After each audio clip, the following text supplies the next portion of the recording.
आप यहाँ बंगाल के बिल्कुल बगल में ही रहते हैं, यहीं 20 किलोमीटर दूर पर बंगाल है। जब भी आपको लगे कि प्रशांत किशोर पर भरोसा करें कि नहीं, तो याद कीजिए पिछले 10 वर्ष में आपके और आपके कौम पर सबसे बड़ा संकट कब आया।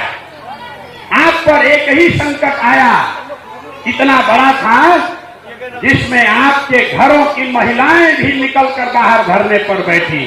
वो था सीए एनआरसी का संकट। सीए एनआरसी कब रुका?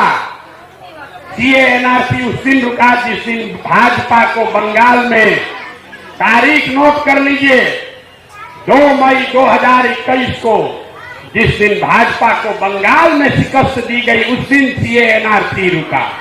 तो जरा याद कर लीजिए, आप 5 बार का नमाज पढ़ने वाले, ईमान की बात करने वाले लोग हैं।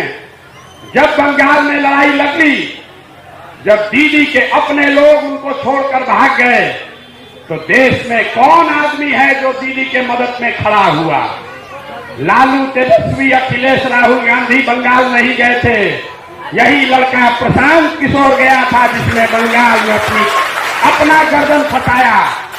2 बरस बंगाल में गांव-गांव में जाकर जो व्यवस्था बनाई, भाजपा को हमने कहा, जब पूरा देश कह रहा था कि भाजपा को 200 सीट आएगा बंगाल में, हमने कहा कि इनको 100 के नीचे अगर नहीं रोके तो जीवन में संन्यास ले लेंगे।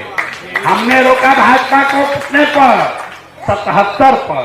और जो व्यवस्था बनाकर आए हैं, अभी तक देखिए भाजपा खड़ी नहीं हो पा रही है बंगाल में, और आप वही व्यवस्था यहाँ बिहार में बनाएंगे।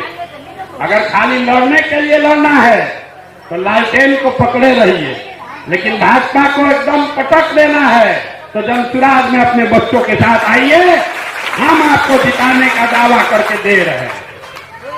आज तक नेता और दल नहीं हारा है, भरोसा रखिए।